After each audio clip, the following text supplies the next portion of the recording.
Bonsoir chers téléspectateurs et bienvenue sur la Radio Television Voice of the Cross, votre chaîne, pour une nouvelle édition de l'actualité. La semaine a été marquée du côté de Boya par l'inauguration de la librairie chrétienne qui permettra la distribution des livres de l'auteur Zacharias Tanefomon dans cette zone et dans les environs. À la base, les étudiants de la 7e session de l'école de la connaissance et du service de Dieu sont de nouveau rassemblés, mais cette fois pour présenter leur rapport à l'issue des 3 mois de stage qui s'achèvent. Et du côté de l'œuvre en République centrafricaine, produit des disciples dont la vie sera un message, est l'un des fardeaux majeurs du couple Yameu. Chers téléspectateurs, ce sont donc là quelques-uns des éléments qui vont meubler le programme de cette soirée. La suite dans un instant.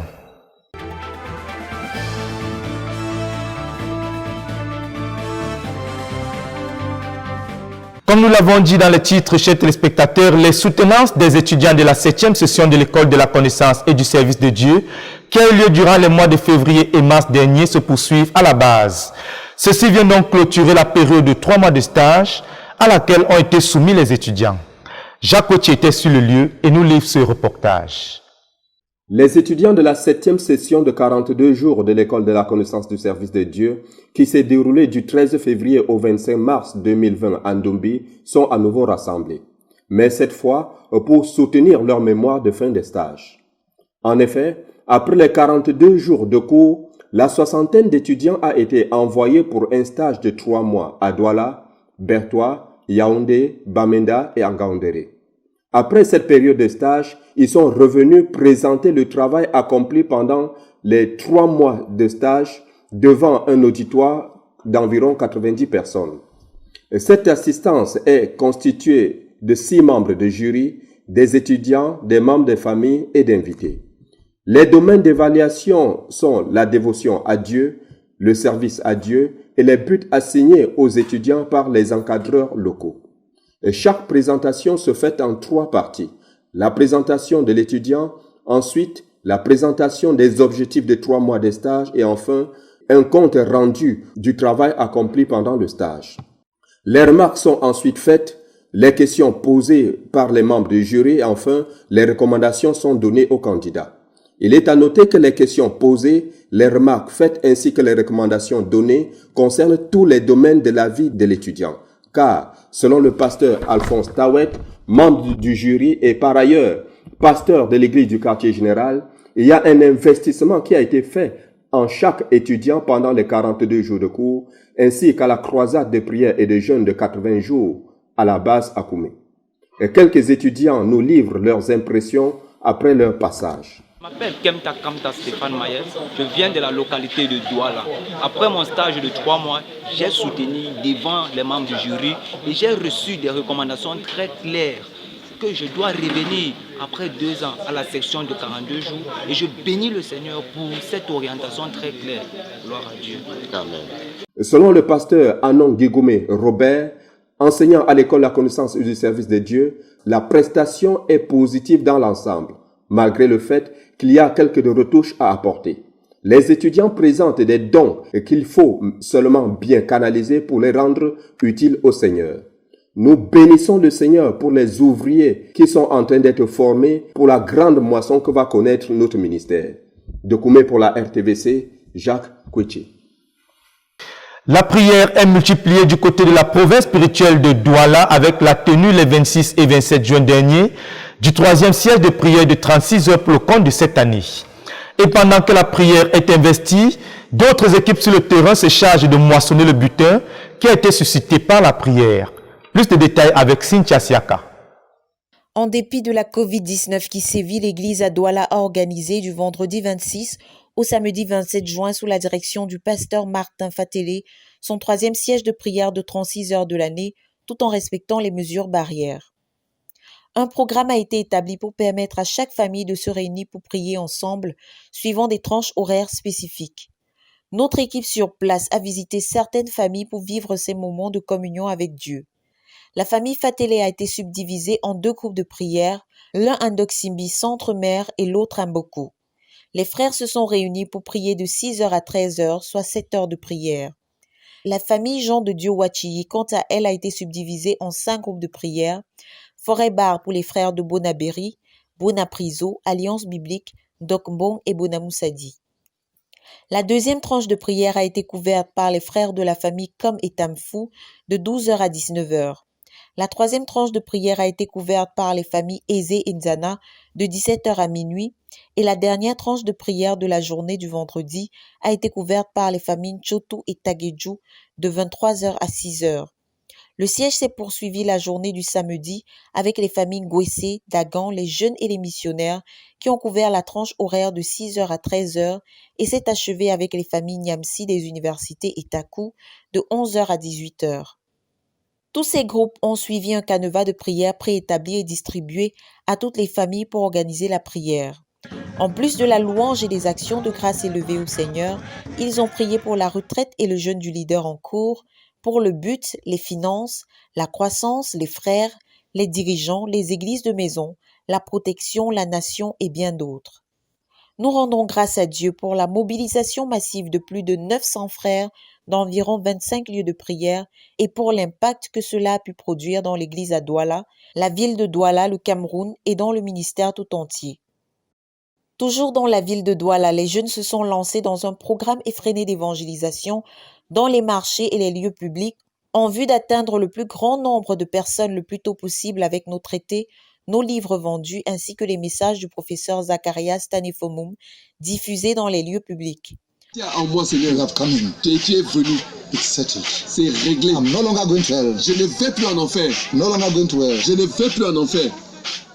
Tout ceci pour s'assurer que la ville soit saturée de l'évangile, de notre Seigneur Jésus-Christ et de notre message sur la page imprimée. Dans l'un des grands marchés de la ville, l'on peut voir ici un jeune évangéliste en formation. Ainsi, au marché Dakar en particulier, l'un des plus grands de la ville, environ 3000 personnes ont été atteintes par l'évangile, 80 traités ont été distribués et une sœur de l'église à Yaoundé a été retrouvée et restaurée au Seigneur Jésus.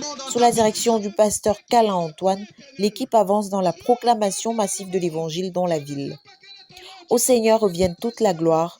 De Koumé pour la RTVC, je suis Cynthia Siaka. Paul, Dieu t'a tellement aimé, toi Paul. Dieu t'a tellement aimé, toi Martine. Dieu t'a tellement aimé, toi Jeanne, qu'il a donné son Fils unique, afin que si tu crois en lui, tu ne périsses point, mais que tu puisses avoir la vie éternelle. Et c'est cette parole de la...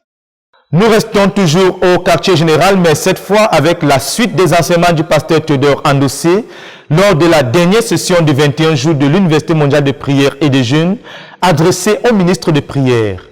En effet, après avoir présenté l'œuvre de prière, le leader a poursuivi en présentant à partir des Écritures 2 ouvriers de prière qui ont produit de l'impact à partir de leur ministère de prière. Le reportage de Jacques Coty. Le pasteur Théodore Andossé a étudié lors de la récente UMPJ des ministres de prière 2 ouvriers de prière, Néhémie et Épaphras. Le premier personnage est tiré de Néhémie chapitre 1. Ces derniers avaient un fardeau à 2 volets.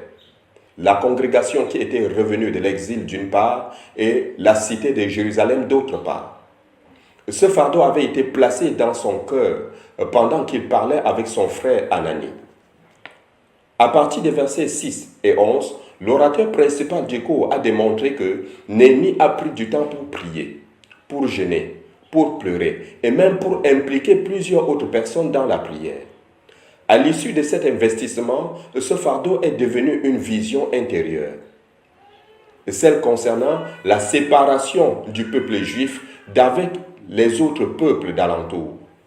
Il a donc bâti une muraille extérieure pour la sécurité des exilés et la muraille spirituelle pour la séparation du peuple de Dieu des mélanges et des souillures.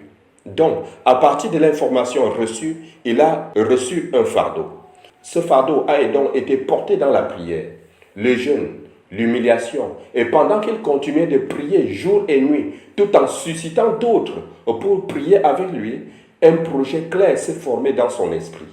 Un appel clair s'est formé dans son cœur, à savoir ramener les exilés à redevenir le peuple de l'Alliance, à leur identité, un peuple au travers de qui les desseins de Dieu pouvaient s'accomplir. D'où la construction d'un mur autour de Jérusalem et un mur autour de l'Alliance. Car pour Néhémie, la condition du peuple de Dieu ne dépend que de sa relation avec Dieu et de sa fidélité à Dieu. Néhémie avait reçu un rapport qu'il a mélangé à la prière, au jeûne, aux larmes. Ainsi, un projet, une vision, un appel se sont cristallisés dans son esprit et sa responsabilité est devenue claire. Pendant qu'il continuait son travail de prière, il a rassemblé toutes les informations possibles devant lui être utiles. Enfin, un plan s'est formé dans son cœur et il a également investi de la prière pour ce plan. À ce niveau, l'enseignement a ajouté que quand on prie, Dieu donne la sagesse à la langue. Donc, il y a la sagesse que la prière donne, il y a la sagesse que le jeûne donne et il y a la sagesse que l'humilité donne. Il a aussi déclaré que si tu as été appelé à prier pour un homme de Dieu, tu vas le connaître. Et tu connaîtras également les plans de Dieu contre lui, ainsi que ce que Dieu attend de lui. Il a insisté sur le fait que l'une des attestations que Dieu a, qu'il approuve l'amour pour un projet, c'est qu'il donne l'intelligence pour savoir quoi en faire. À ces paroles, les frères ont prié pour que Dieu nous donne les ouvriers comme Néhémie. L'ouvrier de prière après Néhémie a été Épaphras, un disciple de l'apôtre Paul. Le dirigeant a conduit les participants dans une étude comparative des prières de Paul et de celles de son disciple. Il est clairement ressorti qu'il a été un disciple pour ce qui est du contenu de prière, la manière de prier. Car il a prié pour que les églises connaissent la volonté de Dieu, plaisent à Dieu, portent du fruit en toutes sortes de bonnes œuvres, grandissent dans la connaissance, se fortifient par la puissance du Saint-Esprit, aient beaucoup de patience et de persévérance et soient pleins de joie dans leur ministère. Les prières d'Épaphras ont eu pour impact le fait que Dieu a suscité un autre serviteur, l'apôtre Jean, pour accomplir ce qu'il avait scellé dans la prière. Et Jean est venu dans Apocalypse pour perfectionner les églises pour lesquelles Épaphras avait prié. À l'issue de ce partage, plusieurs se sont humiliés pour s'engager à la prière et à l'œuvre de la prière. De Koumé pour la RTVC, Jacques Richer.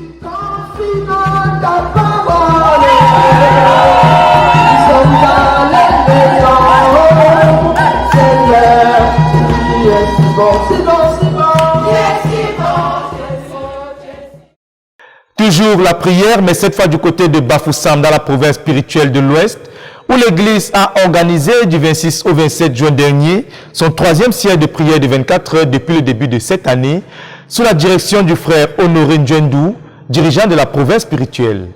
Yacine Bekolo nous en dit plus dans ce reportage. Le pasteur Honoré Ndjendou a organisé vendredi 26 au samedi 27 juin 2020 le troisième siège de prière mensuelle de 24 heures à Bafoussam. Près de 100 dirigeants ont fait le déplacement. Ils ont notamment prié pour le frère Théodore Ndossé, le frère Jean de Djouachi, sans omettre des moments de prière et d'adoration. Ça a aussi été un moment intense de proclamation pour des percées spirituelles dans la province de l'Ouest.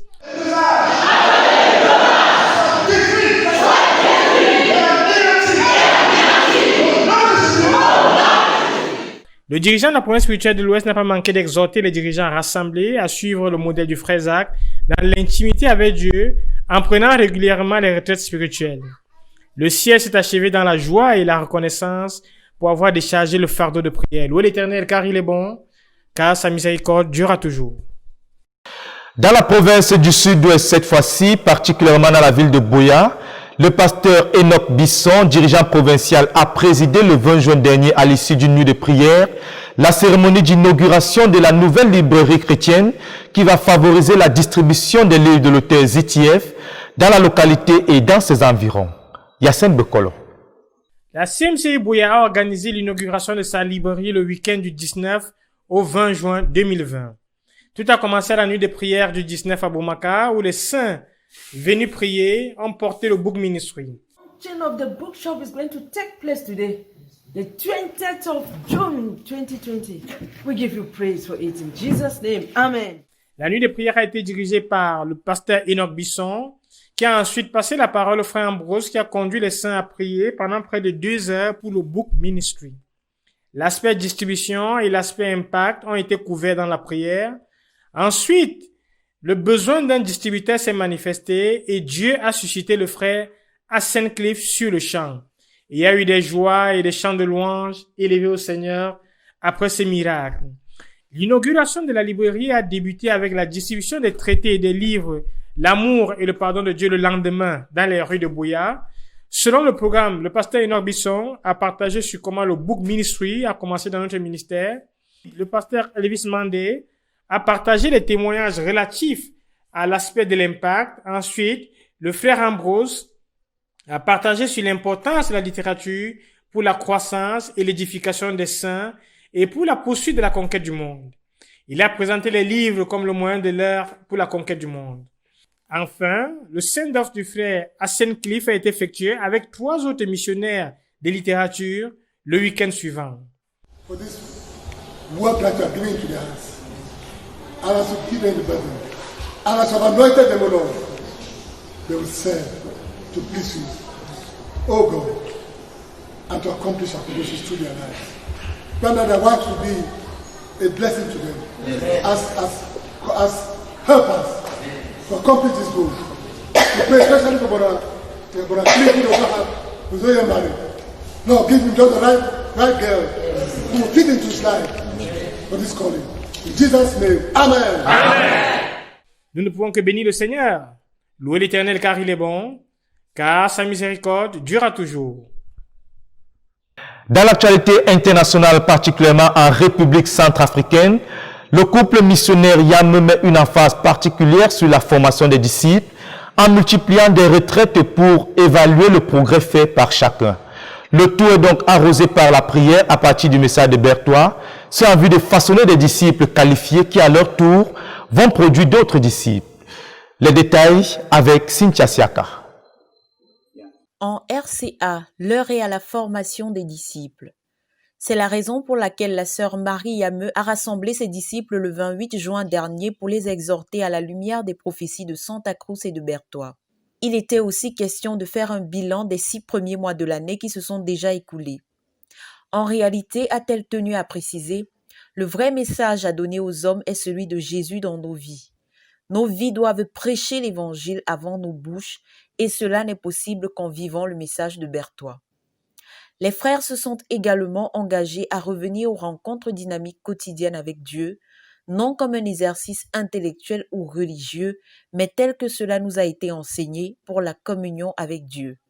La rencontre s'est achevée par un délicieux repas auquel ont été conviés même des passants.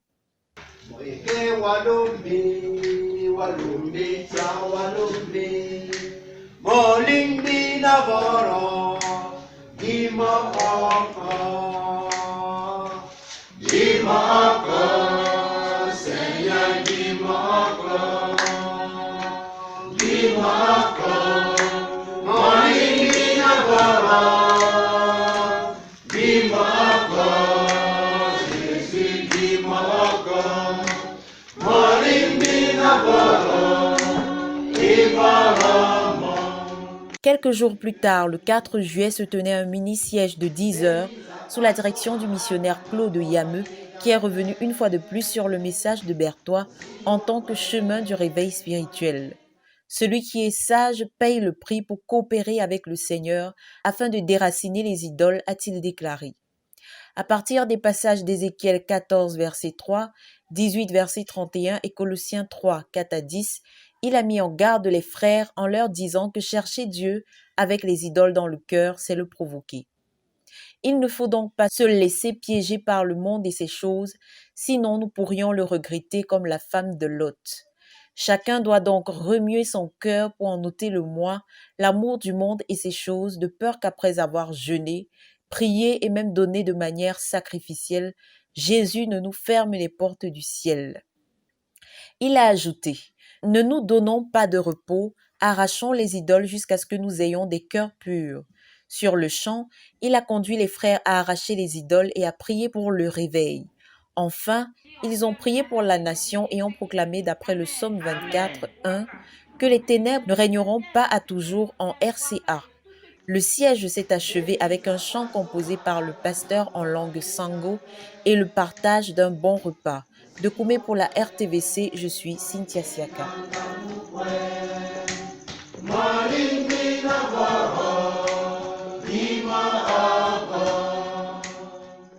C'est donc avec cette actualité en République centrafricaine que nous allons refermer ce journal. L'œuvre est en marche, restez connectés et rendez-vous la semaine prochaine pour d'autres nouvelles encourageantes. Que Dieu vous bénisse.